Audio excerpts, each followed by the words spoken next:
Hi, I'm Jim Willett. And I'm Cindy Clark. And together we're out of the fire studio. What we want to do is to give you a down-to-earth look at how we make pottery. I've been potting forever. I started making sculptures as a preschooler in my backyard with the clay that I found. My parents tried to garden in. I learned how to throw pots in high school. I was a hobby potter about 5.5 years ago when I met Jim. Now, Cindy does most of the wheel work at the studio because that's where her skills lie, and I do mostly slab work because that's where my skills lie. I've done some wheel work, but we don't let that out into public. Together, though, we are out of the fire studio, and what we do basically is produce wholesale pottery for retailers across Canada.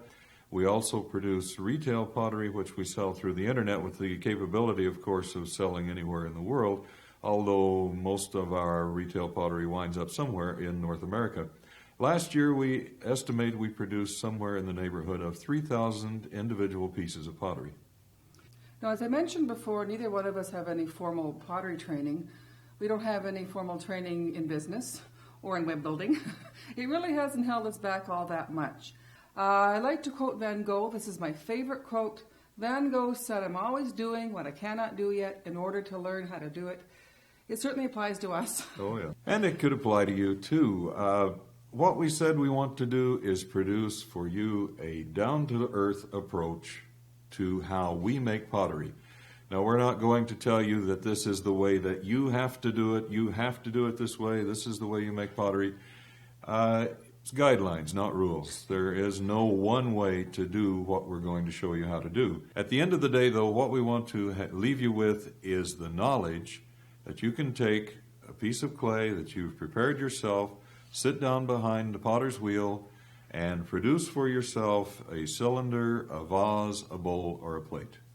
Now, the worst thing that's going to happen to you when you sit down at the wheel is you're going to throw around some mud, you maybe waste some clay, make a mess, and spend a few hours. The best thing that's going to happen to you is you're going to make something really exciting, something that is great. You'll take it home with you. It'll be in your house and your family for years. It'll touch that little spot on you that only artistic creation can touch, and it feels wonderful. It really is fun. So relax, get dirty, and let's go make some pots. Let's go.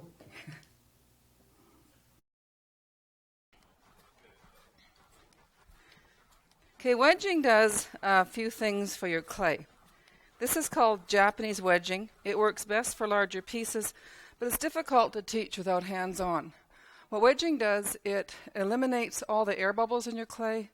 It wakes up the particles, gets it moving and soft, ready for the wheel, and it makes it homogeneous. There's no wet pieces or dry pieces. For the sake of this DVD, what we're going to do is we're going to talk about forward wedging. It does the same thing as the Japanese wedging, but in a smaller piece of clay. So to wedge a piece of clay, you want to put your hands directly out in front of you, this way, and then you put the palms or the heels of your hands in. And as I do that, I stand the clay up. He looks in my tummy, and my fingers are facing each other at the back of the clay. And I'm going to pick it up. He's going to look at my tummy, and it's going to pivot on the balls of my middle finger. So pick it up and down, up and down. Some people call this cow head wedging, because if you look at him, give him eyes, and little horns, and a nose, kind of looks like a cow. Anyway, have him look at your tummy, roll it, and go around. You can tell if you're wedging properly by put a dent in the top of it with your thumb, and watch that dent roll around and disappear. So now all the air is out of the clay. It's homogenized, it's woken up, and it's ready to make pots. Roll it out into a loaf. And what I like to do is when I'm wedging clay, I know what I'm going to make before I go on the wheel. And so I tell the clay, when we go on the wheel, we're going to make 3 cylinders. That's number 1, number 2, and number 3. So I like to sort of pat them around.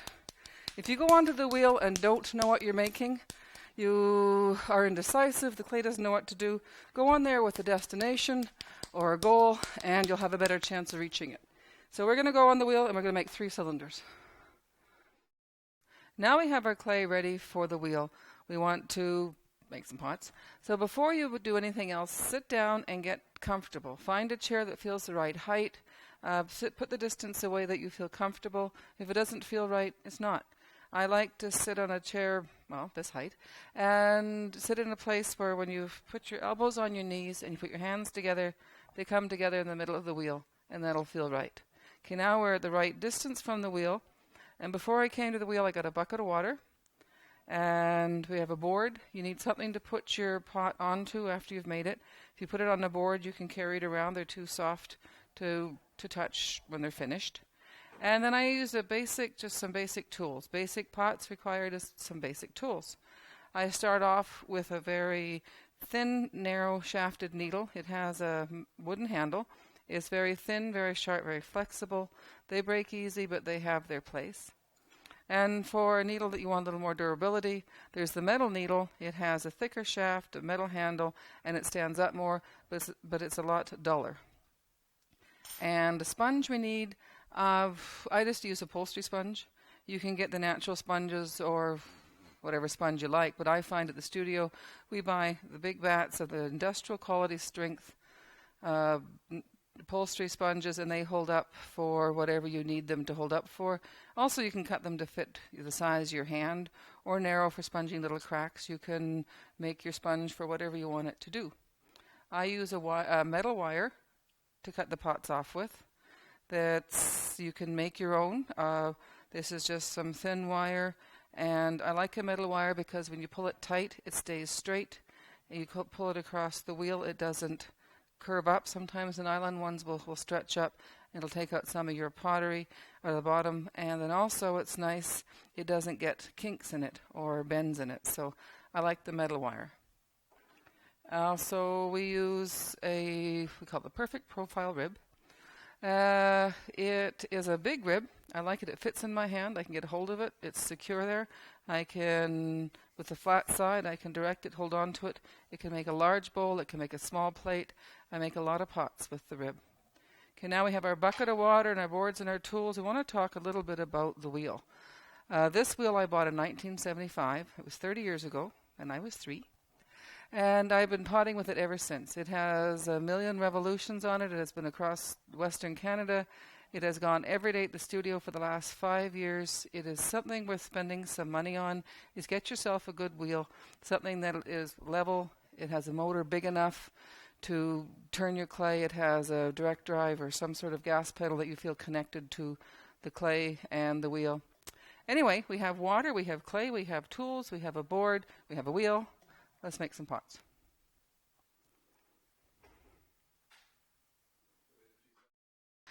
Okay, so now that we have our clay ready, and we did wedge this little guy, and we told this ball of clay he's going to be a cylinder. He will sit at the wheel, and again, make sure you're comfortable. Make sure you feel at the right height, that you're at the place where if your elbows are on your knees, your hands meet in the middle of the wheel. And we're going to put the clay on the wheel.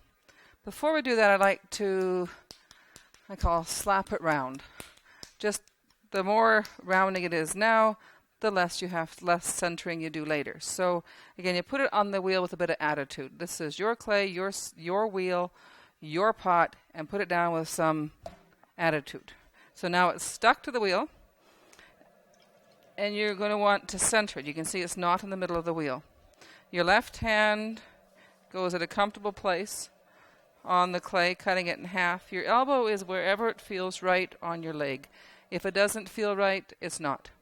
So your left hand is cutting the clay in half, and it pushes the clay up, and your right hand is pushing it in, cutting it in half, pushing it down. When you're first starting on the wheel, you want to start off with a handful of clay. You want it to feel comfortable in the palm of your hand, not too big, not too small, just right. And so the clay is going to be pushed up by your left hand with all the pressures in the middle. And you're going to push up with the palm or the heel of your hand, kind of extension of the bone there. And it just is attached to your knee, and it cuts the clay in half and pushes it up. Your right hand is going to push the clay down, again, wherever it feels comfortable on your leg. But the pressure of your right hand comes from this fat thing below your little finger. And it cuts it in half and pushes it down. It's that up and down motion with pushing up in the middle and down the middle. The clay has nowhere else to go but the center. So up and down, and make sure your clay doesn't dry out. You don't want little dry bits to be tugging and pushing on your hand.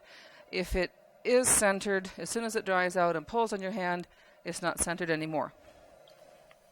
So up and down. And don't be afraid to move it a lot. Make sure you get some movement in your clay. Okay, now if you're not sure it's centered, because you first start potting it, it feels centered, but it still has what I like to call rhythm. It's still kind of doing this. So you want to touch the outside of the wheel head, because you know the outside of the wheel head is centered, it's smooth, it's round. And if you close your eyes and feel the wheel head, the nice centered feeling, keeping your eyes closed, bring them in to the clay in the middle, and if there's any rhythms there, your hands will be more attuned to them. This feels pretty centered, so I'll just give it a few more pushes up and down. Okay, now it's centered, but don't be worried about how much water you're using. When you first start on the wheel, you're worried about, should I be going this fast? Where's my hand? Where's my knee supposed to be? My elbows are... And then you have all this stuff you're supposed to be worrying about. The one thing that doesn't matter is how much water you use. I don't use a splash pan, mainly because it's easier here for you to see. And two, at the studio, I don't use a splash pan because I make big stuff and it doesn't fit inside. So as you get more adept at potting and more practice, you'll get drier. But meanwhile, just let the mud fly. That's why we're here. And it just have fun with it. Don't worry about it. And if you're lucky, someone will clean your mess. And if you're not, all you have to do is clean up some mud. So anyway, don't worry about the mud. So now we're going to open it. It's centered. Your left hand stays just where it was when it was centering. And your right hand goes from cutting it in half to opening. Now I'm going to hang on to the back of my left hand. Always join your hands if you can. Keep your elbows on your knees and your hands joined at all times. It gives you kind of a triangle of strength and keeps you in control and not the clay. So your left hand stays where it was. You hang on to your left hand with your right, and you're going to go down with the middle of your middle finger. I like to support it with my index finger and sometimes even my fourth finger, and it goes down at a 45-degree angle. And it's hanging on. I'm on my knees. I'm strong. And you want to make sure, because as you're going down into your clay, you could go right down to the wheel head and make a planter. We're not making planters. We're making cylinders. So you want to make sure you don't do that. As you pot, you will get a feeling, and you'll just know, as you've made a lot of pots, how far the wheel head is from your finger. But until then, make it a practice to check it. Take your needle. It doesn't matter which one. And I'm just going to do is poke it down till it touches the wheel head, and then run my finger to where the bottom of my pot ends and measure it. And you want a little less than a half, whatever that is, a half of an inch or less. And pottery pots, it's best to err on the side of thick than thin. It's better to have a little bit of thick bottom than a thin bottom. Anyway, so now we've got it open to where we want it. And all I'm going to do is pull my middle fingers to the palm of my left hand. And then one motion that goes to the palm of my hand. And then my left and right hand go up together in a cone-shaped cylinder. And that keeps it in control. The wheel wants to make bowls, and bowls are great. The centrifugal force, you'd make a bowl every time if you don't keep it in check. So make sure your cylinder is either straight up and down or slightly cone-shaped, and you won't get the bowl happening. So, again, make sure all your surfaces are wet. If there's any pulling or tugging, add water. You go across, and then your left and right hand go up together. Not letting the top get too thin. If it gets thin, just compact it with your finger and thicken it up. Again, in pots, a little bit thicker is always better than a little bit thinner. Okay, now I'm going to pull my middle finger of my left hand across the bottom. It's going on the inside. And it's going to go across and pull the walls up. So at this point, my middle finger is still going across the bottom. And my outside finger is quite a bit higher. And you can see that ridge of clay that I'm pulling up. What's happening is the walls are getting taller and thinner. And I always, before I do a pull, make sure the inside is wet and the outside is wet. They're going to go across. And what I'm going to do, at this stage, you can see the ridge that I was pulling up. I'm going to cut it in half and open it up so you can see just what it is my hands are doing. On the inside, my left hand is below my right hand. It's quite a bit. My right hand is quite a bit higher, and as my fingers move up the wall, my fingers get closer together, and as they get closer together, the pressure decreases until they come near the top, and the pressure basically stops. There's just a follow-through motion, and then I'd run my finger along the top of it just to keep it in check. You don't want the top getting too thin. So now we'll make another cylinder, and we'll quickly review just what I said. And what I'll do is I'll let the top get too thin so you can see what I mean, and then I'll thicken it up to show you how I think it should be. Okay, so again with attitude in the middle. Before you put your clay on, you want to make sure, you noticed I cleaned the wheel head off. You have to make sure that all the clay is off the wheel, otherwise it won't stick. It can be wet, but it can't have any clay on it or your little ball won't stick at all. So your left hand is now pushing the clay up. Your right hand is pushing the clay down. It's that up and down motion. You have to make sure you're right in the middle, because if you're off to one side, a third or two-thirds, you're going to spend more time pushing it off-center than on-center. Again, if both pressures are right in the middle, it has nowhere to go but center. So now we're going to open with our right hand. The left hand stays where it was when it was centering. The right hand hangs onto the back of the left, going down at a 45-degree angle, being careful not to go all the way down to the bottom, to the wheel head. Then pulling your fingers across the palm of your left hand, left and right hand going up, and then controlling the top. Now your left hand goes on the inside, your right hand goes on the outside. You make sure that all your surfaces are moist, and you pull that layer of clay up. Now I said before, as you start to get to the top of the clay, you decrease your pressure. If you don't, the top just gets thinner and thinner. And it just doesn't look good. It reminds me of, I call, a bad movie where it just sort of runs out of tape. It just has this wishy-washy, nondescript ending. A thin top on the pot has the same. So we're going to go up, and we're just going to let it get thinner and thinner, and it just doesn't, not allowing it to, see, it caught my finger there and it knocked it off center. Got dry. You see, it just sort of comes up, it's uneven, it's too thin. If you were to turn this upside down, it's not going to be level, and it has to be level because we're going to trim it later, and it probably wouldn't even support the weight, that thin ridge. It just doesn't look nice. So I mentioned the two needles at the beginning. This is the thin needle with the wooden handle that's quite sharp and flexible. I'm going to hold it like a pen, and my elbow is on my knee. I'm sort of leaning my shoulder in for support. I can't put this elbow on my left leg, so I'm going to tuck it into my rib cage and then join my hands. Again, join your hands anytime you can. Then I'm just going to slowly apply the needle to the clay, to the pot, and I'm going to poke through, letting the pot spin many times before I make it all the way through. People quite often jump at that and they go in too fast and it knocks it off center. So just let it go around a bunch of times, cutting a little bit as it goes through. And then when you reach your finger, quit pushing on the needle, and you'll cut the top off.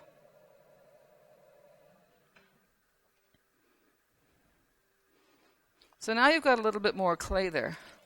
And while this is just a basic little cylinder, it still should look good. So I'm going to make sure this guy has some straight sides and then a finish on the top. So he's going to come up, have strong, straight walls. And then I like it to just bend out a little bit. All I'm doing is bending slightly this piece over my one finger over the top of the other finger. Going to sponge off any sharp edges. And it just has more of a finish. It comes up and says, I'm done, I'm a little cylinder. So now we also want to trim this tardy at the bottom when it's leather hard, when it dries some. But I'm going to cut off some extra before that, because what you can cut now will save you a lot of time later. So all I'm going to do is follow the line of the cylinder wall with the firmer needle. This is the metal needle with the stronger and duller needle shaft, but it stands up to this better. And all I can do is, again, letting the wheel spin many times around before it gets to the bottom. Don't go jabbing it right in there. So go down and then undercut it. And sometimes, everyone who's tried to make a pot has found this, that if you try to cut this off, half the time it doesn't come and it comes off in little sections. What you're doing is when you're going down, you're not going down straight as you're going back a little bit, and you're having a whole bunch of little pieces to cut off. So if you don't want it to do that, just take your sponge and put a little drop of water in that trough that you made, and then just run that water around with the needle. And then if you cut it off, it'll come off in one clean, soft piece. So now I'm going to clean up the inside. There's a little bit of water in the bottom of the cylinder, and if I leave water in the cylinder, it's going to eat the bottom out. If I leave it overnight, I'll come back and it'll be all cracked and it'll wreck your pot. So just take your sponge and clean the water out, and make sure there's no gobs of clay on the outside. Sponge off any fingerprints. Do as much finishing now as you can so you don't have to do it later. Now we take one of the boards that we had at the beginning, and I'm going to take the pot off the wheel, put it on the board. So I'm just going to take a little bit of water and put it in front of the pot and behind the pot. And with the wire, I'm going to cut it, and it's going to do two things. It's going to cut the pot away from the wheel head, and it's going to drag a layer of water under the pot, and I'll be able to take it off. If it doesn't come off with just the slightest amount of pressure, and you've got it this far, don't stick your fingers in it now, so just do it again. You don't have to spin the wheel. Just pull that water under there, and then now to slide it off gently onto your fingers. Okay, we made a cylinder, and we cut it in half halfway through the process, showing you what it was like as the fingers moved up and the clay got thinner and the walls got taller. We also made a cylinder we let to get too thin at the top, and then we cut it short, making a finished short cylinder. What I'd like to do with this one is to cut it in half to show you what a finished cylinder should look like. Now this guy has even walls. It has a little, from the bottom to the top, it has a little bit of thickness right in here, and when I turn it upside down and trim it, this is going to go away in the trimming, and so when it's a finished cylinder, you can see that this wall is even from top to bottom, taking into account the little bit of trimming that we're going to do at the end. So that's what you want to make sure you have, is even walls. It doesn't necessarily have to be that thin. I don't worry about a thin wall. Even is the first place to start. Thin is not always better. You want a thick, secure wall that will stand up and be a pot. What I'll do is we'll make another cylinder, and I'll make it a little taller and thinner. It'll be a vase. A vase is just a cylinder with a little bit of shape, little shoulders, a little cuddling in. So we'll talk about some shaping, and we'll come back and make a vase. Now that we've made the cylinder, we're going to make it a little bit taller and give it some shape and turn the cylinder into a vase. Okay, and so again, I've done the bonding. I've told this little ball of clay that he's going to be a vase. So with attitude, in the middle of the wheel, and we're going to center it. Our left hand goes on our leg where it feels comfortable, and it pushes the clay up with the heel or the palm of it.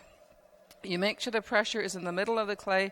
If it's not in the middle of the clay, you'll be pushing it off center and not on.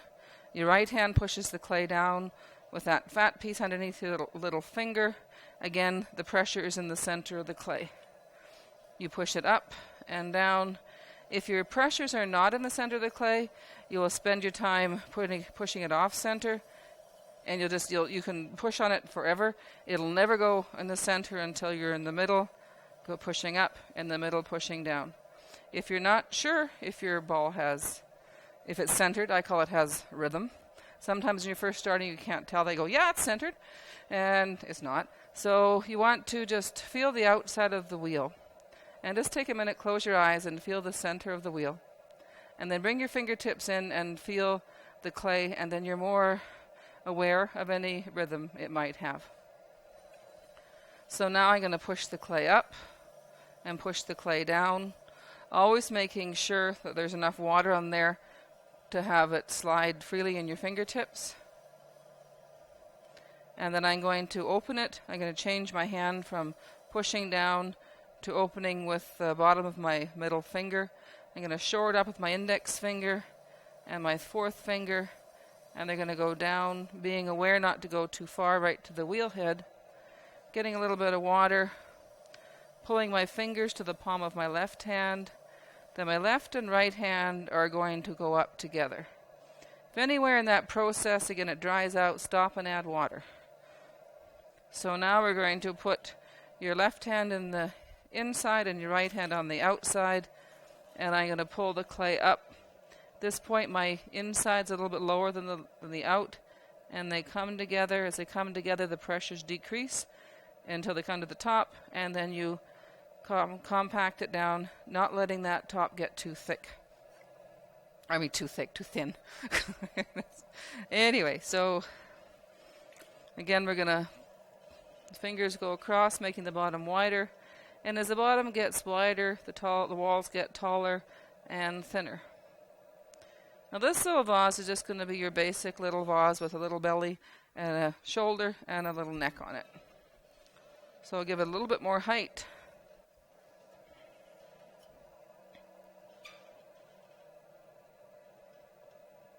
As you're pulling up with your fingertips, sometimes, especially as your cylinders get taller, this part it feels awkward to keep pulling with your fingers, and so we're just going to cuddle it in and push it up. If you're going to push the clay up, push it in, you have to push the clay up. You have to give the clay somewhere to go. And as you push it in, it gets thicker. So adding your water, you're just going to pull that top a little bit thinner, keeping it in check.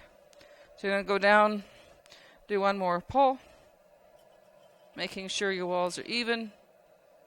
That feels pretty good. So I don't want it to be too thin. As I said before, you're better to err on the side of thick than thin in all your pots. So now I want to do the little belly I talked about. So as I go down on the side of the pot, my fingertips are going to be right across from each other. And I'm going to, if I want it to go out, I'm going to push it out. But it's not by itself. It's supported with my outside fingers. The fingers work together. If you want it to go out, you push out, but it's still being contained or controlled by the outside finger. Making sure there's moisture, you're going to just push it out.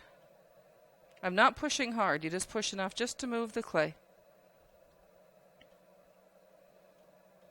And then now I'm going to bring the vase in. But before I do that, I have to make sure there's no water left in there. If you leave water in the bottom of your pot, it will wreck your pot. It'll just slowly eat its way through and take the bottom out. So you can either with a sponge on a chopstick or just hold on to it this way for smaller pieces. Just go in there, making sure all the water's out and there's no globs of clay or anything in there. Okay, now I can close it up. Now to close it up, there's a couple ways. You can just cut it like a hot cup of coffee just by pushing in. But I find on smaller pieces your hands are in each other's way. So I call it 6-point cuddling, and it's just 6 points. And it just sounds cute. So we're going to just push it in, and as you push in, you have to pull up to give your clay somewhere to go. And a lot of times, if you notice, a lot of times what people will do is they'll want the top of the vase to be here, so they'll push in here, and they run out of clay. It's surprising how much the height of your clay you need to build a shoulder. So go down a lot lower than you think your top wants to be and push in, allowing for the fact that this guy has to have a shoulder and then a neck.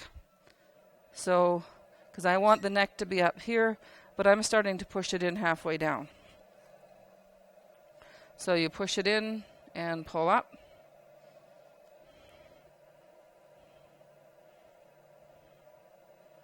Again, I've got a little bit of dryness in there, and it's going to knock. You're going to be careful not to put a lot of water in it at this point. And then I'm just going to pull up. And like the cylinder, we want this vase to come up and end. Right now, it's uneven, it's kind of wishy-washy, it doesn't really have a definite shoulder, it doesn't have a top.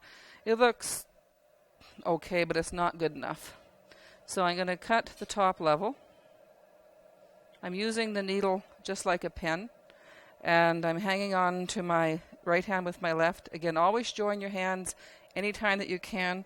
My elbow is on my knee, my arm is in my rib cage, and I'm all joined together. I'm going to slowly let the needle pass through the clay. Don't go jumping in there because you knock it off every time. Let the wheel spin many times before you make it the way through, and when you hit your fingertip, quit poking with the needle. And then gently lift that off. Now you want to seal in, you want to sponge and seal up that clay. You want to get rid of any square or sharp edges with your sponge. I like to kind of almost wrap the sponge around the edge, giving it a nice round top. I'm going to bring that in, give it a nicer line. Now talk about shoulder. You see that, to me, it has a top, it has a shoulder, but it's not quite done. It needs a bit of definition, some silhouette or a profile. We're just going to bring our finger in here and gently bring it out. It hasn't changed the vase much at all. Let's give it a little bit more presence. One of the weaker spots in a vase is you start pushing in, they like to fall in right there.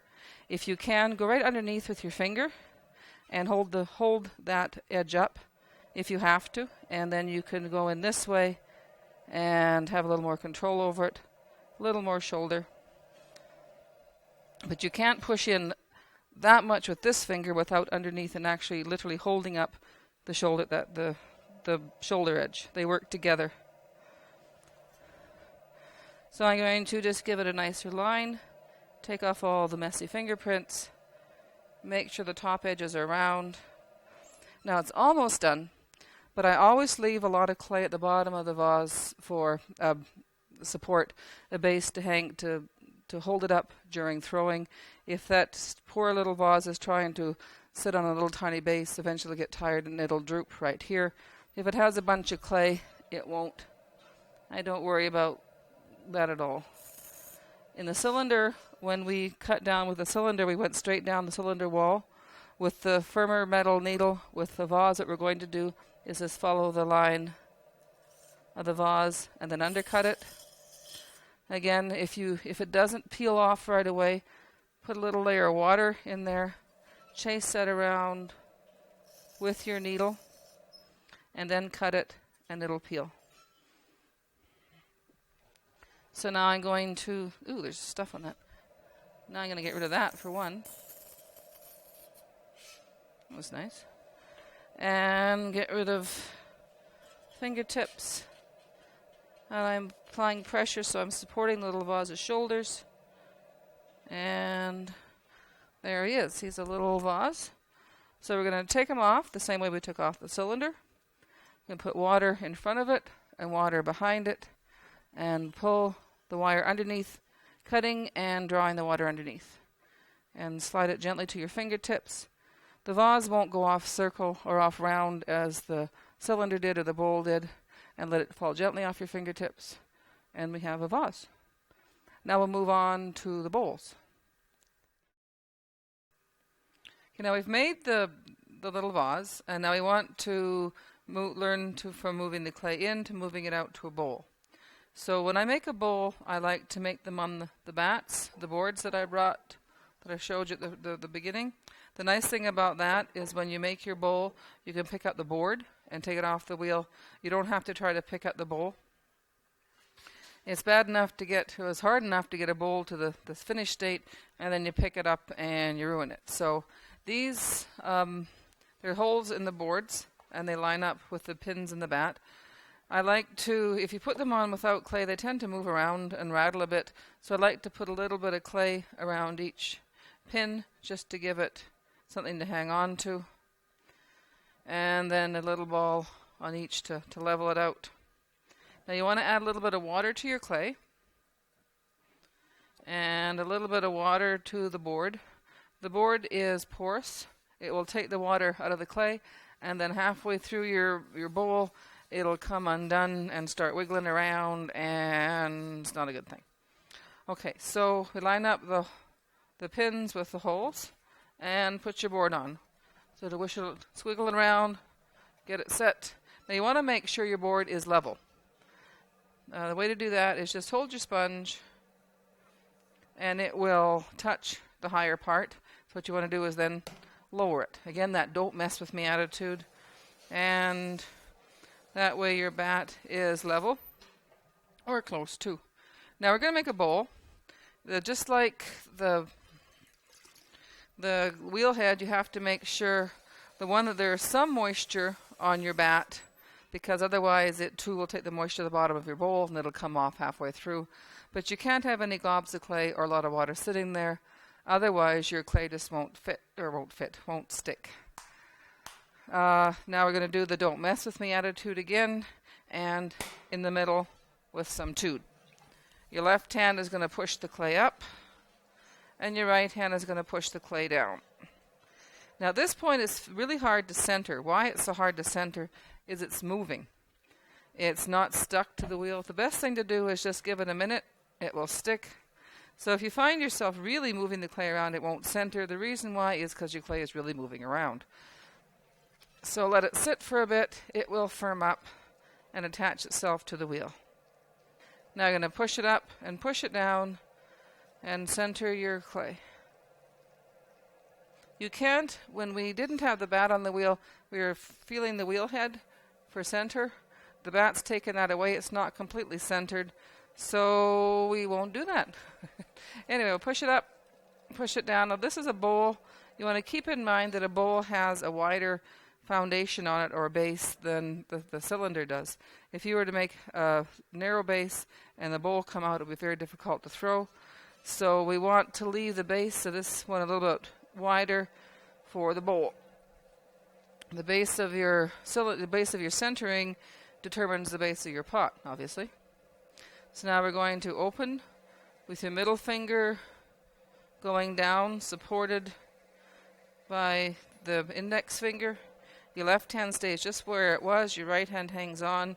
You're all connected together, and your middle finger is pulling to the palm of your left hand.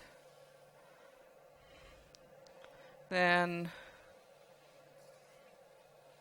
making sure that your surfaces are all wet, that there's moisture inside and out, you're going to bring your hands up. You do that movement once and not letting your edge get too thin. At this point, it's really important not to let that edge get too thin, because as you throw your cylinder, you're going to want to open that cylinder into a bowl. If you don't have much clay there, by the time you've doubled its width, there'll be half the amount of clay. It'll be too thin. So what I'm going to do is to show you what I mean. When people first start throwing bowls, they make two main mistakes. One is the thin top I talked about, and two is a square bottom. A bowl should have a nice blend from the wall to the bottom. So if you're using it in the kitchen, your spatula goes in there, your spoon goes in there. You can use it in the kitchen. If you have a square thing happening, there's a space that catches stuff and you can't get at it. It doesn't work well in the kitchen. Also, as you pull your cylinder up, if you let your walls get too thin and the top get too thin, it's very weak. The thinner the clay, it wants to crack. So during the drying process, you could lose your bowl. If you do happen to get it through the drying and the glazing process and you get it home, the first time some teenager tosses it into the dishwasher, your bowl's toast. So you want to make sure that you have a nice even walls and a ridge on your bowl. But right now we're doing the bowl the way you shouldn't do it. So we make our cylinder, and the bowl is basically an open cylinder. Your vase is a closed cylinder. Your bowl is open. And if you want the clay to move out just in the base of the vase, you push the clay out. So my fingertips are working together, and I'm just going to push the clay out. And as it gets wider, this top gets narrower and thinner. I like to use a rib to throw a bowl. It gets rid of that square bottom that's going to happen. And it gives it a nice round. It gives it a nice round interior and exterior. But this bowl, for those first starting, it looks like a bowl. It has a lot of problems, and in a minute I'll cut it in half and show you why. One thing, the bottom of the bowl is very messy. There's a ridge in the middle, and there's the finger ridges. If you took the bowl home and tried to use it, It has the square edge I mentioned and a very messy bottom. It wouldn't work well in the kitchen. And it's very thick on the sides, and it comes up with not a whole lot of definition to the skinny, wishy-washy finishing. I'll cut it in half, show you what I mean, and then we'll make the bowl the way I like to make the bowl. So you cut it in half, and as you open it up, you see, one, you can still see the messy bottom, and you can see the very thick edges going up to thin and almost nothingness there. It wouldn't survive long as a bowl. It doesn't have a lot of nice shape, and as the vase, a bowl has to come up and say, I'm done. This guy didn't know what to say. So to make a bowl now the way I like to do it, and I'll use the rib that we talked about in the introduction. It's not necessary to use a rib. I just like to. So again, you don't want to leave a lot of water on your bat. I'm not going to bother putting on another bat because I don't need to. That's a dry piece there. There's no mud or clay from the last bowl. Again, a bit of attitude. Don't mess with me. Stick to the bat this time, and we'll center it. Pushing the clay up and down, making sure your pressures are in the center, not off to one side, because if they're off, your bowl will be off. Making sure they're wet and the clay slides easily in your hands, and your clay goes to center. Once your clay is centered, then your left hand stays where it was during centering. Your right hand goes from pushing down to opening. You go down with your middle finger, being careful not to go down too deep. Remembering that a thicker bottom in pottery is better than a thinner bottom. Pulling your fingers across to the palm of your hand, and both hands going up, opening it up and getting some height, leaving thickness on the top. So now we want to open up the bottom a bit more and bring the walls up. Inside finger is below my outside finger. Pressures are coming and keeping that top in check.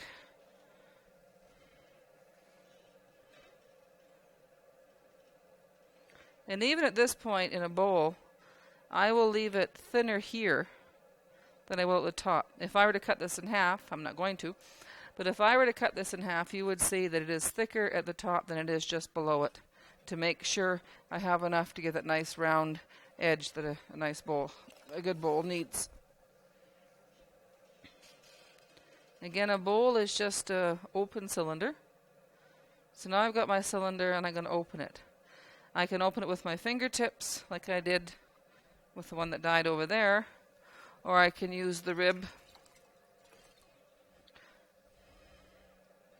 And I'm just smoothing all those fingerprints that we left in the bottom of the bowl out. Now this rib is a nice rib. Again, as I said, you can hang on to it. And I'm going to go down, get it wet, at about a 45-degree angle. And I'm really hanging on to this rib. Both elbows are on my knees. My hands are joined together by the rib. And I'm going down not straight, but kind of toward me. As it goes down, the end of the rib curls toward my tummy.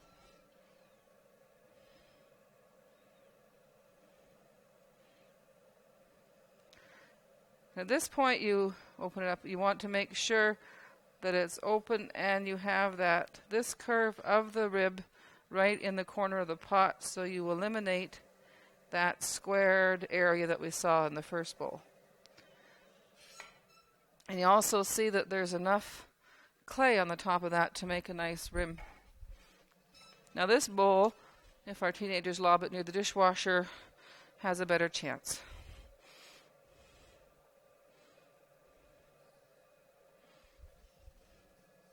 And the rib always takes water off, so I'm making sure all the edges are wet. And you can give it a few throw lines. And it comes up, it has that edge. Curl your sponge around like you did on the vase, getting rid of any rough edges. And there you have your nice basic little bowl that would survive in any kitchen. Look at the angle at it, see if you like that profile. And that basically is your bowl. What I do now is I said I want to take the bowl off of the board, but not off of the wheel head by itself, if that makes any sense. So you take the wire, and I'm going to cut the bowl from the board. You don't need water this time because you're leaving the bowl on the board. And you're just going to separate it so when you come back tomorrow and it's leather hard, you can then just pop the bowl off of the bat. And otherwise you have to cut it through this leather hard, and it really hurts your fingers. And there you have your bowl, and you don't have to touch it or put fingerprints on it, and it's off the wheel. Okay, now we've got our cylinder, our vase, our bowl. Let's flatten it all the way out and make some plates.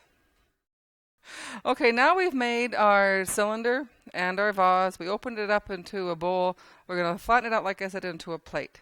You can sometime, with a little bit of luck, put a plate on the wheel head and throw a bowl on the wheel head and get it off without squishing it. But there's no way that I know of you can throw a flat plate on the wheel and pick it up without throwing it on a bat. That way you put the bat on the wheel and you pick up the board and you don't have to touch your plate.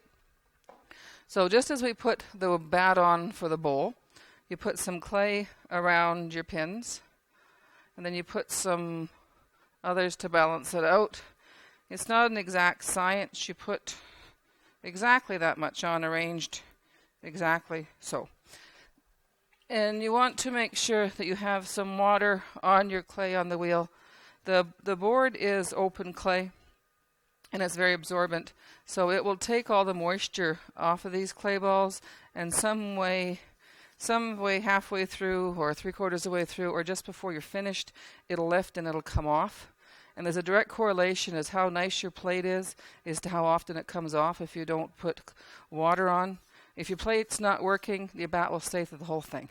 If your plate's gorgeous, it'll pop right off there. So anyway, a little bit of water on your bat, a little bit of water on your clay. Line your pins up with the holes, and you want to make sure it's centered. It's level. That sometimes one side of the bat's a little higher than the other, and it'll do this thing as it spins. So you want to make sure it's level. I'm just going to drop the sponge, and it'll make a wet mark on the bat, and then you're going to lower that side. We're going to make sure that there's some moisture on the bat as well on this side, because just as it'll take the water off that side, it'll take it off your clay here, and again it'll come off. So you don't want too much water in there, otherwise it doesn't stick. You want just right. So again, attitude in the middle, don't mess with me, and it's stuck. Your left hand is going to push the clay up in the center of the clay. Your right hand is going to push it down, and it's going to move up and down and up and down. If parts are bumping your hand, get rid of them. Now this is a plate. So as we talked about, the base of your bowl is the size of the base of the base of this cylinder, whatever this thing is, clay. The base of this ball you're centering is the size of the base of your pot. So this is a plate. So you're going to flatten out a very flat, centered pancake.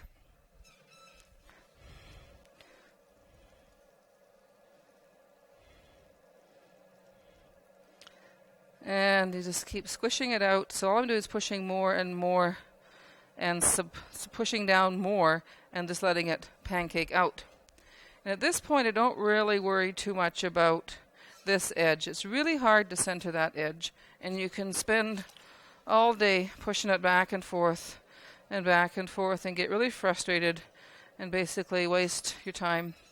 What I like to do is, again, it's my clay, it's my wheel and my tools, is I'm going to center it. I'm going to just cut it down that way, and if you hold the needle and let it spin many times around, it's going to be centered.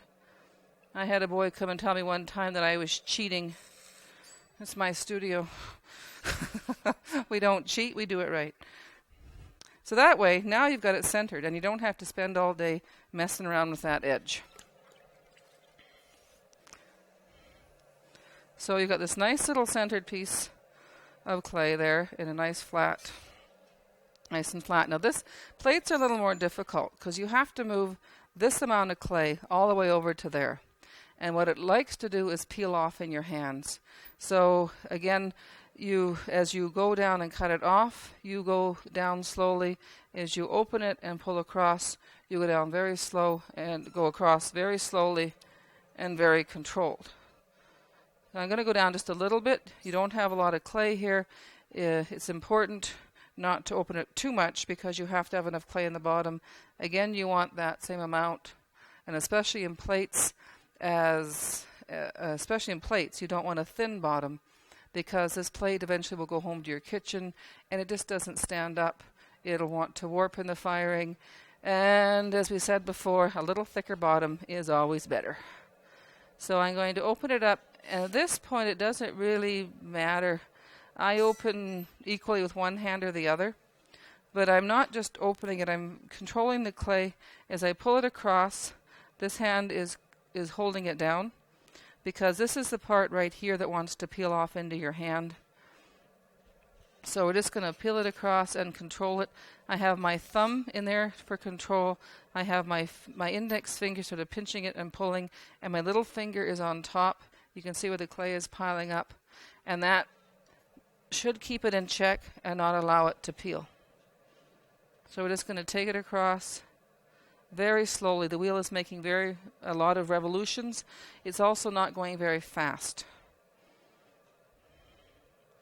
I'm not working really hard. I'm just controlling the clay as it goes across. Now as I get to the point where I can reach the outside with my thumb, I move from supporting that edge to the outside edge, but it's still underneath my hand. My little finger goes from keeping it compact down to my whole finger and the side of my hand. And then I'm going to squeeze my left finger and my left thumb together, like pinch them, and that will open it, and my right hand will control it. And then we have this open cylinder. So the main trick to that is going very slowly in wheel speed, slowly in movement across the plate to get to the outside. And now, as you see, we have a very flat cylinder. Now I'm throwing the cylinder just like I did the other ones.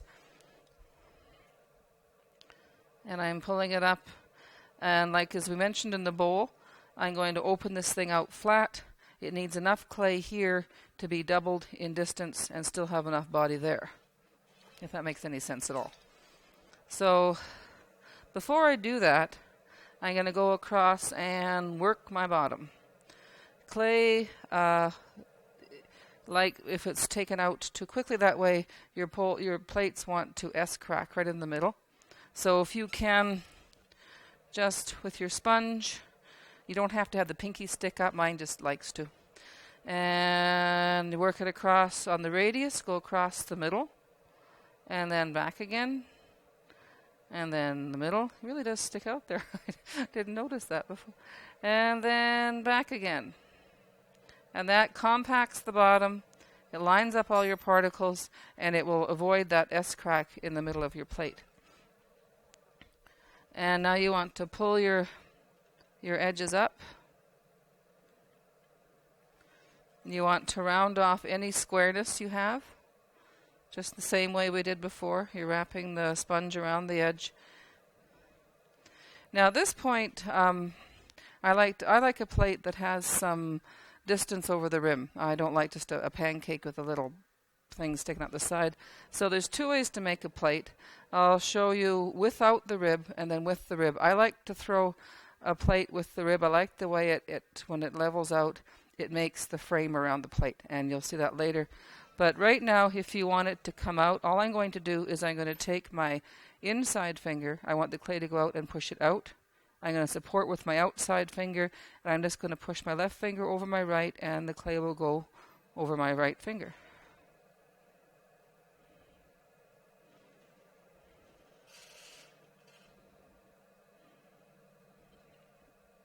Okay, now I want it to be open a little bit more, but I'm going to do everything on the inside of the bowl, the inside of the plate, So when I do the final flattening it out, then I'm done.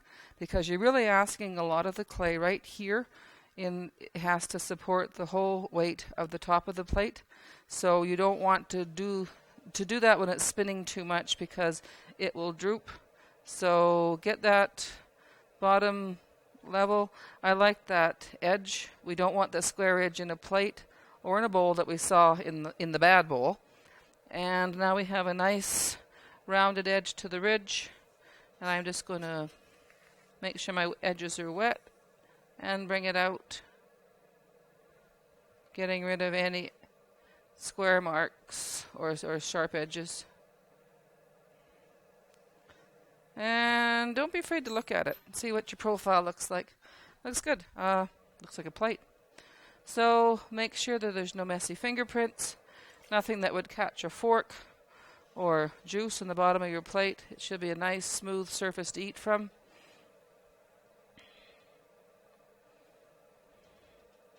There's your little side plate that you'd use for side plate stuff. And what I'll do is I'll throw another one, and I'll show you how I use the ridge. I find this plate is very nice. We make them in dinner sets, but it's kind of bland, and sometimes as the plates get bigger, you want to, like the ones up there, have the frame around it and have a little more attitude, a little more I'm a plateness to them. So this guy's a little boring, so we'll cut him off, and we'll make one with a little more toot. And there it is. We'll just lift that up. And we'll make another one. This time, now this that you have on the wheel, you can use it many times. You don't have to clean it off each time. You do have to add water to the clay each time. Kind of mess it up to make sure it stays soft. And I always put the messy side of the bat to the clay. Line up your holes. Now it should be fairly level this time because the last one was. That's pretty good. A little bit of moisture on there so your ball won't come off halfway through, but not too much that it won't stick at all. Again, a little bit of attitude. When you feel that it's centered, you just keep pushing down and letting it pancake. Always being aware of your pressures being in the middle of the clay. And flatten it out to about the size of plate you want to make. And then we're going to do this cut it round, not cheating thing. It's not cheating, it's knowing how. And get rid of all that messy stuff. We make a lot of plates at the studio, and this can't take the time to center every piece. It just saves a lot of time, and I'm cheap. This clay all goes back, doesn't even go in the reclaim. It's put on a canvas table, dried out, wedged again, and used again. So, okay, now we've got the plate centered, those edges worked in. We're going to open it. I like to open with the right and then move over to the left. And my left index finger is pulling. My thumb is supporting. My little finger's on top. And there's slowly, the wheel is going fairly slow, and the progress is fairly slow across the bottom of the plate.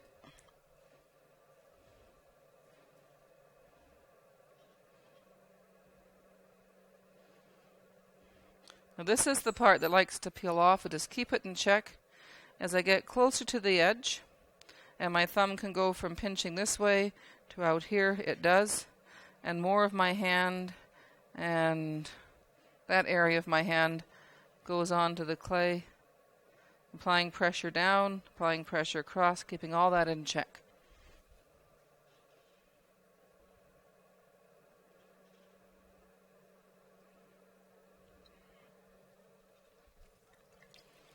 Okay, now we have a very flat, wide cylinder with a very messy bottom. I'm going to go across and work that bottom. At this point, if your bottom is too thick, I don't think I have enough, you can, let's see if I did make it too thick, you can go across and get rid of a lot.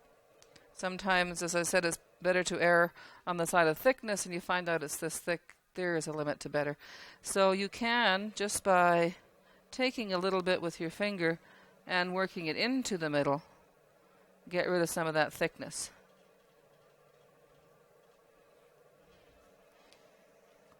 But I won't show you how to do that again because I won't have any pot left. So we're going to go across the bottom, working on the radius. Again, it doesn't matter where that radius is for you as long as it feels comfortable. And you go on the radius to center, pushing past. My main pressure point, again, is the bottom of my middle finger. It's the longest finger. It's the one that sticks out the most. It's the one that does most of the work. It goes past center and then on the radius again. Now I'm going to throw those walls up a little taller, keeping that top in check, not allowing it to get thin. Smoothing off the bottom. And especially when you use the rib, because it's really going to flatten this wall right out flat, you have to make sure that all your work is done. So get your bottom worked, get all your fingerprints off, any funny edges or ridges are smoothed off at this point, because once you have flattened that wall out, you're in and you're out of there, because if you start working with it too much, it'll fall right down, because this piece right here on the clay is supporting the whole frame of the pot, and it's asking it to lift a lot. It will for a while, then it'll quit. So I'm going to make it a little bit taller. Again, just as the bowl, when we threw the bowl, it was a little thinner here than it was at the edge. The plate is the same thing, because you want to make sure when you have enough, when your plate is done, you have enough of a rim, again, to, well, one, look good and hold your glaze, and also, so, you know, those teenagers in the kitchen we talked about before, they will kill your plates as well as they'll kill your bowls. So I'm going to give it a little bit more height. Then now that's our plate. We're going to go in with the rib. I'll get rid of the bowl stains off it. You want to make sure that this is clean of any hard pieces it will drag through and make a mess. So I'm just going to hold on to the rib like I did before. My elbows are on my knees, my hands are joined by the rib, and I'm just going to go in very quickly and lay that flat. And that gives a nice frame for your plate, and I just think it looks better. Usually, like I said on the other one, to make a nice smooth bottom, sometimes it's attractive to go the other way, and I like to run my finger along the bottom of this, making some throw marks. It's good to have smooth pots. I had a friend tell me one time my pots were devoid of human contact. Well, he hadn't seen the DVD, had he? But sometimes it's nice to put in some strong throw lines, and sometimes it's nice to have a smooth surface. Every piece will kind of tell you what they like. This guy was telling me he wanted some throw lines in here. Don't worry about messy fingerprints or clay at this point, because if you try to smooth it off, you'll lose all your definition. So just leave it to when it's leather hard, and then you can fix it. Smooth your edge off, make sure it's a strong, firm edge. And there's your plate. So we're going to cut it off like we did the bowl, just cutting it away from the board, not putting any water. All you want to do is have it separated from the board, so when you come back, it's leather hard, you can pick it up and not direct the shape. So you cut it off and take your board off, and then we have a plate. Yesterday we made our little cylinder. It sat overnight under plastic, so it dries slowly. It's now called leather hard. It is firm enough that I can handle it, but it's soft enough that I can add clay to it or take clay off the bottom. What we're going to do today is we're going to trim the bottom. Trimming does a few things. It takes some of the weight away that you have here, making it lighter. It makes a nice rim on the bottom. If you turn over any soup bowl in your kitchen, it has a nice little ridge on it. And that rim on the bottom elevates it off the table, and also it puts the bottom of the pot in shadow. So when it's sitting on the table, it is the glaze is coming down. You can't see where the glaze ends. So in order to trim it, you put it back on the wheel. And I'm going to wet the wheel head and wet the rim of the pot. And I'm going to turn it upside down, and I'm going to hold it in place, and it will create a bit of a slurry, sort of a clay glue there, and that's going to hold it in place. Some people like to put little balls of clay on the edges to hold it down, but I think you've got it to this. If you've got it to this stage and it's still round, you're doing good. Let's not smash it with a little ball of clay. So this is there. It's not going to go anywhere. And now you want to make sure it's in the middle of the wheel. If I were to put it way over here and spin it around, you can see that it's very far from center. The furthest part it is from center is going to touch the needle. Well, we wouldn't put it that far from center, but it's the same principle as you center it. The furthest part that is away from the center of the wheel will touch the needle. So again, I'm holding the needle like I did when I trimmed the top of this off. It's like a pen. My elbows are on my knees, my hands are joined together, and I'm going to hold the needle there and make a mark. If you hold the needle firm enough, you can make a mark all the way around. You just want to touch it gently with the needle and make the little scratch mark, and then center that mark in front of you. Put your finger on one side and your other finger on the other, and then thumbs in the middle, and gently push away just a little bit. And now it should be closer to center. And one more push should have it.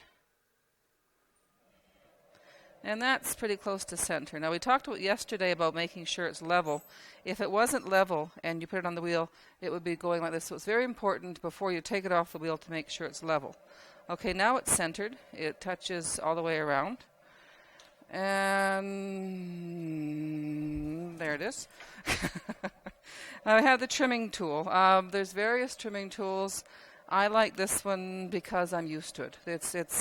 There's no better one or best one. I've used this type of trimming tool for years.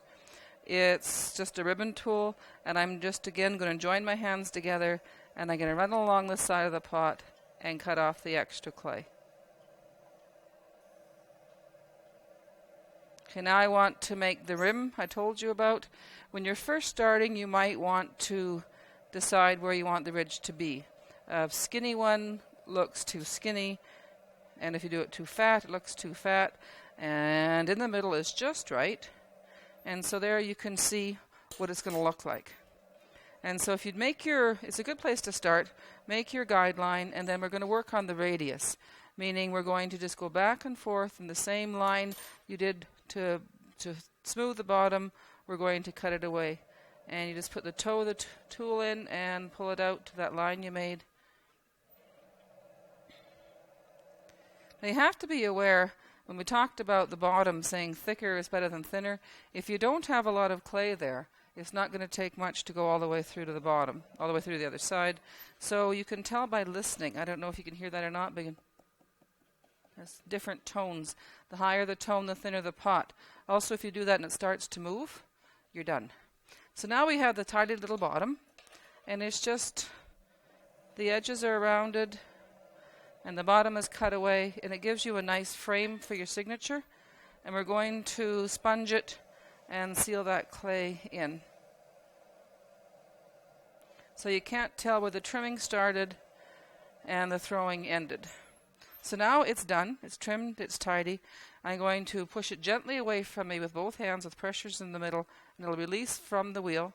I'm going to turn it over this way, and you have left a mark by the wheel head. Just sponge that off. And now your pot is done.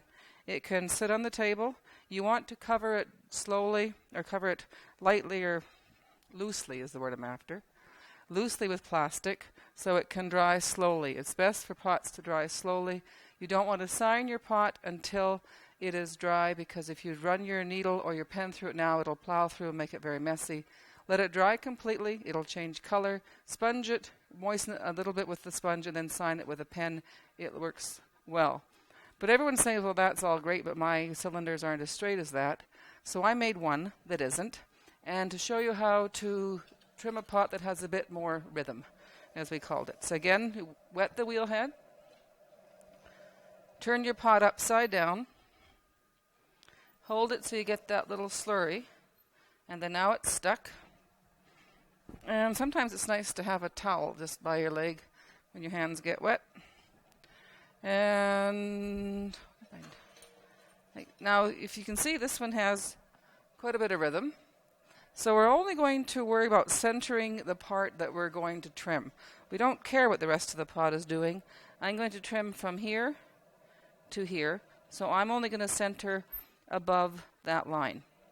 And the rest of it can dance all it likes. So again, make your line, center it in front of you, push it away, and erase the line, because I get confused from the line that I did now from the line I had before. So always just run your fingers so you only have one line, then you know where you are. So just going to trim this little, just the bottom, and the rest of the pot can do what it likes with as much rhythm as it wants. And make your little guideline, if you like, so you know where your rim is going to end.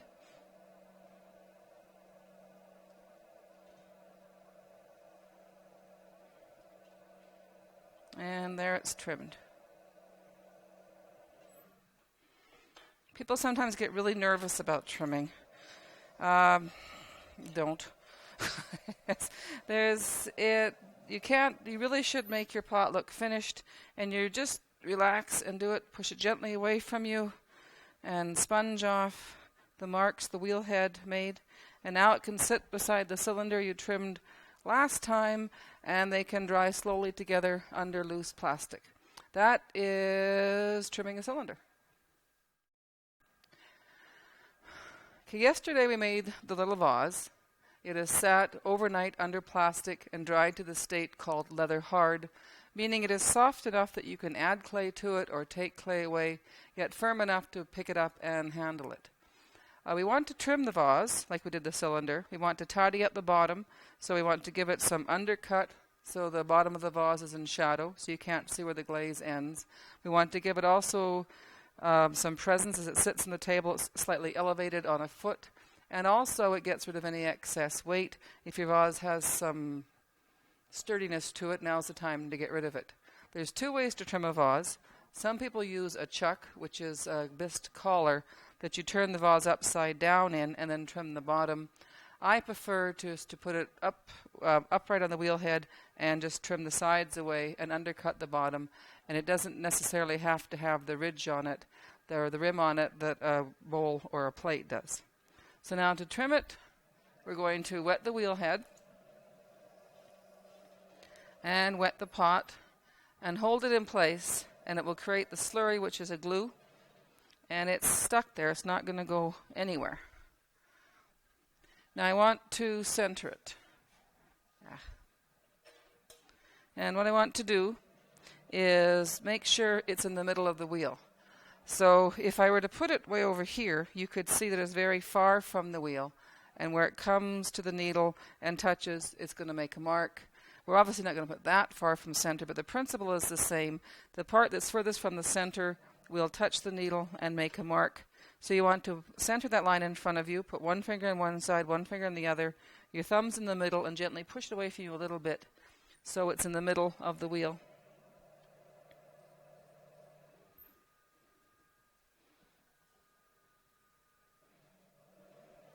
And that's pretty centered. Now the needle touches all the way around. But what I want to do is, when we turn the cylinder upside down, we didn't put clay balls onto it, but I want to join this a little bit to the wheel, and all I'm going to do is run the tool down the side, and it's going to pick up a little layer of clay and attach it. Now there's like a little layer of clay there, and it really is stuck. It's not going anywhere. I knocked it off center when I did that. When I become Queen of the World, I'm going to make it a law against the universe for pots, once they're centered, to move until the potter who centered them says they can move. Because quite often, see, that's worse than it was before, as you start centering this thing, it'll decide to move, and it's most annoying. But I'm not Queen of the World yet. There we go. Now it's in the center again. I like to trim the whole bottle. I like to, whereas the cylinder I trim just the bottom of it, I like a bottle to have a nice line. And there's no rule that says you only have to trim the bottom. You can trim as much as you want, mind you, keeping in mind that you do have a limited amount of clay in the wall of the pot. But you can really make it a nice, smooth bottle. Now that just has a nicer line to it. It's cleaner, doesn't have any throwing marks. And I'm going to undercut it using just the edge of the tool going under, getting rid of that excess, making sure it has an undercut of enough so when it sits on the table, it sits in shadow. Now I have that little piece of clay that's stuck through all the trimming that attaches it to the wheel. I'm going to follow down with the needle and cut it off. And get my wet sponge and sponge the side of the pot, sealing it back up again. It gets rid of any fingerprints it might have or little globs of clay. Gently put both hands on the pot and push it away, and it's trimmed. Sponge off the wheel marks from the bottom, and now it is ready to dry. It can sit loosely under plastic until it's dry. It's best to sign your pot when it's dry and turn to color. If you try to sign it now, it's very wet, and you'll leave a lot of dirty plow marks from your pen. Just let it dry. Also, if you sign it when it's dry, it gives you one more chance before it goes in the kiln to see if you've left a messy fingerprint or a smudge or a mistake. So it can go over there and dry with the rest of the guys under plastic, and that's trimming a vase upright on the wheel. Okay, yesterday we threw the bowl, and we threw the bowl on the board. It has sat overnight under plastic and dried to a stage called leather hard, which is a stage where you can add clay to the bowl or you can take it away, but it's firm enough to withstand the handling, but soft enough to take alteration. Okay, now since we threw it on the board, I like to trim it on a board. It's kind of what I call the sandwich of pottery. You can turn it upside down and right side up, and you don't have to touch it. Again, it's hard enough to get this guy around. There's no sense picking it up and squishing it at this point. So I like to work between the two boards, and it just makes it tidier.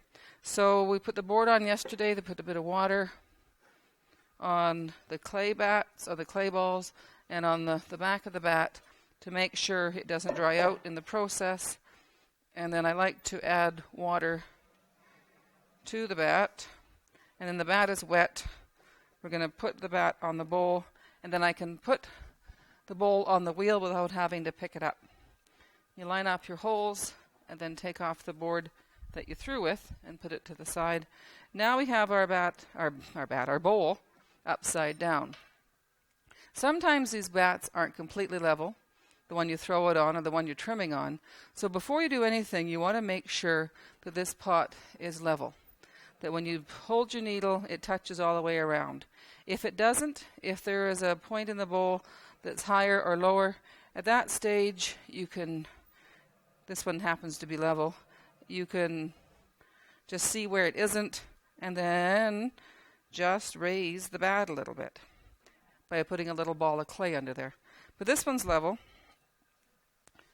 And sometimes if you want to make a bowl that has texture or has a little bit of wonkiness, with this method you can allow for any kind of rhythm in your bowl and still maintain the sort of the integrity of your throw. Okay, so this guy is level. So the next stage is we want to center it. So I want to, what I'm doing is holding my needle and it's scratching the pot. If the pot was really far from center, you could see how it's going to touch the needle at the part that's furthest away from the middle. But we're not going to start that far from the middle, but the principle is the same. You want to make a line and then put that line and center that line in front of you. Put one finger on one side, one finger on the other side, thumbs in the middle, and gently push it away. Being careful to push the pot and not the board. Sometimes the bat can have a little bit of play in the holes and you find you're pushing the bat around and it'll never center because you're not pushing the thing you should be. So make sure the pot moves and not the board. So that's centered there. It's level there. Now it's time to trim a foot on it. What I'm going to do is I'm going to trim away the excess clay here. One, it takes away some weight of the bowl, and two, it undercuts the piece so when it sits on the table, it has a rim, some presence, and it just makes it look finished. Makes it look as nice on the bottom as it does on the top. It's one complete finished piece of pottery. So I like to use this tool because I've always used this tool, and I'm just going to apply the ribbon to the side of the pot. And notice my hands are joined. My elbows are always on my knees, my hands are always joined, and I have my finger pushing down on the pot, and my needle is cutting. I haven't bothered to put any balls of clay around the edge because of the moisture on the wheel head and then the pot will join it together, and it's there. And you don't have to trim just the bottom. Now you can do a foot a few ways.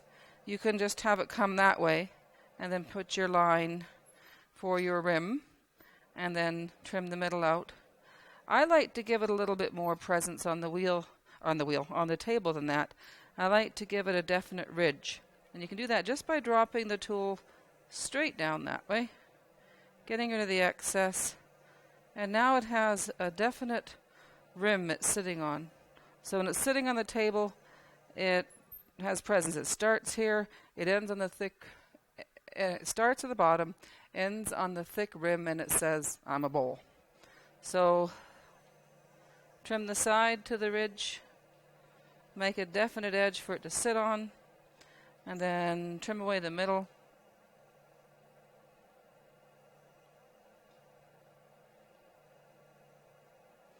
Being aware that you don't go too thin. I talked about when you're throwing your bowls and your plates, it's better to have a thicker bottom than thin. At this point, now you know why. You want enough clay on the bottom to make a nice rim, and also if it's paper thin, it won't be very sturdy. You can tell if it's thick or thin by listening. You can hear the different tones as it gets thinner to thicker. And if you do that and it starts to move, you're done because you have no clay left. So that's basically your little bowl. Just a nice little foot on there with a rim, kind of a frame for your signature. Sponge it off. Sponge the whole bowl side so you don't know where the sponging or the throwing started and the trimming ended. So it looks like a complete finished piece. Put it back on your board. I'm going to put it on this side, it's cleaner. And then now you can pick it up, maybe. Now you can pick it up and turn it this way. And you haven't put your greasy fingerprints on it yet. So I'm going to put it back on the wheel.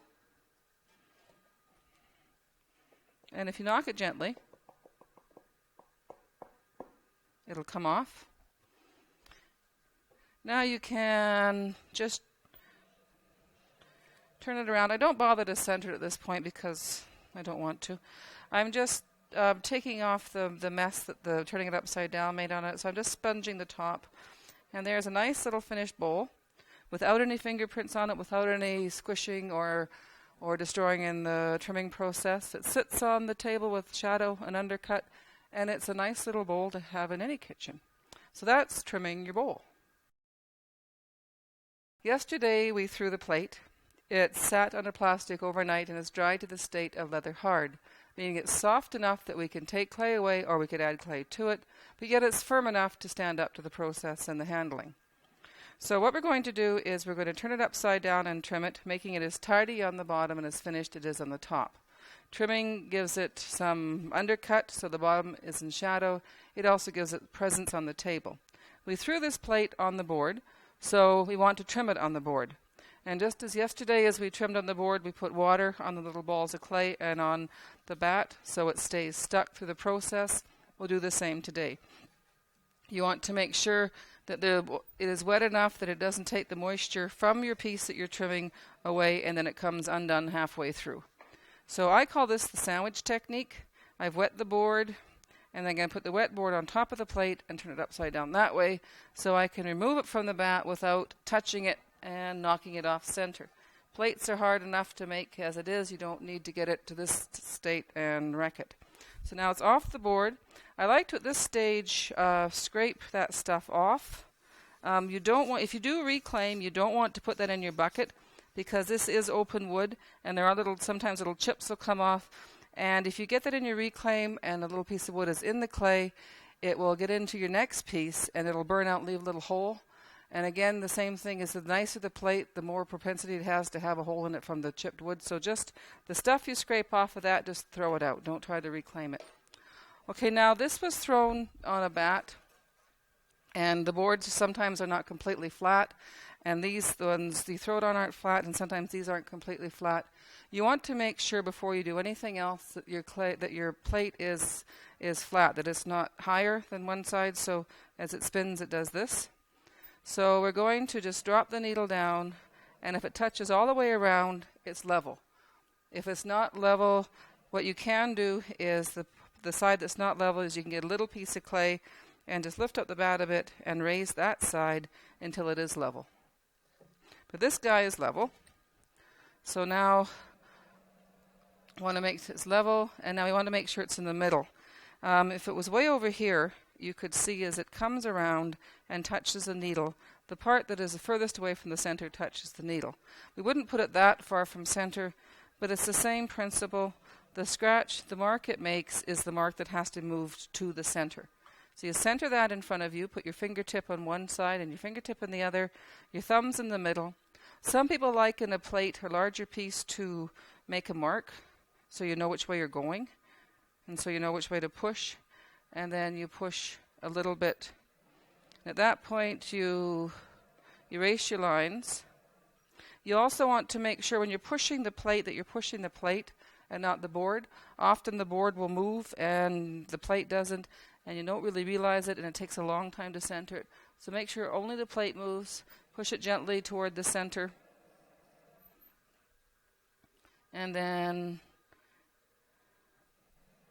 until it's centered. Now the needle touches all the way around and it's level on the bottom, so now I can trim it. So I'm going to cut away this excess piece right here, making it a nice smooth line from the top of the plate to the bottom. Notice how my elbows are on my knees, my hands are joined. At all times, keep your elbow on your knee and your hands joined together. Now this state you can just leave it this way, or I like to give it a ridge to sit on.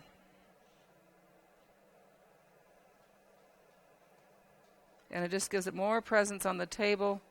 It just has a definite bottom, wall, and top. It looks like it's a plate.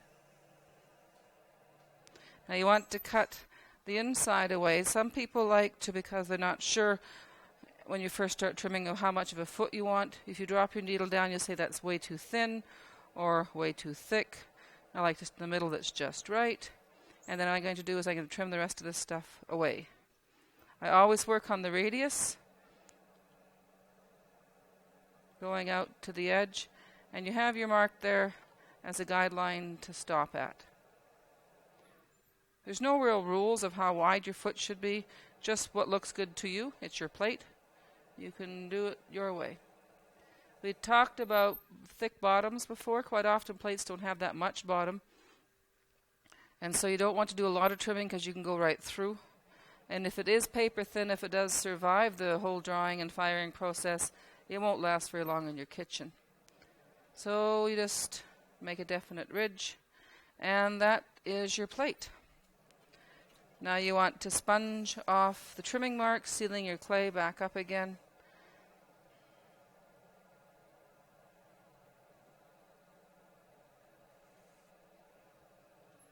And it's a trimmed plate.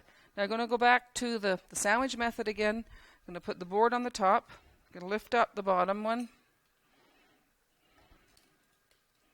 Then now I can lift my plate up without touching it. Put it back on the board I threw it on. And then if you tap those gently, it'll come off. Maybe it's not listening. There it goes. And you put it back on the wheel. I don't worry about centering it perfectly at this stage, just near the center, because all I'm going to do is sponge the ridge that sat on the bat and got messy from the trimming. Get rid of any fingerprints. And there's your plate. Now it can sit under plastic until dry. It's important that plates dry slowly. They like to crack. The edges will dry first, and then if you allow them to keep drying too quickly, they'll open up a little crack. They'll have a little crack right there every time. So always allow a plate to dry slowly under plastic. If you can, elevate it on a cookie rack or a baking sheet. It just allows air on the bottom and the top and allows it to dry evenly. So there you have it. We've shown you the steps from clay preparation through throwing and trimming. We haven't started to touch on things like handles, lids, spouts, how to make a set of anything. We'll have to leave that for another day. Remember, your pottery has to dry slowly under plastic. If you can, the larger pieces elevate it on something like an oven rack so it can dry evenly.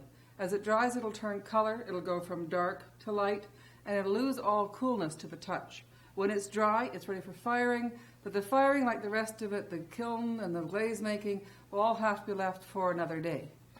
And remember, not everyone is cut out to be a potter, but if you don't try, you'll never know. As Cindy always says, the worst that can happen is you'll make a muddy mess. Or you'll make some pretty exciting pots. Now, we've given you the basic techniques of how we make pottery. The skill we'll have to leave up to you. Probably the old joke about how to get to Carnegie Hall applies here. How do you get to Carnegie Hall? Practice, practice, practice. So practice, relax, have fun, get dirty, and make pots.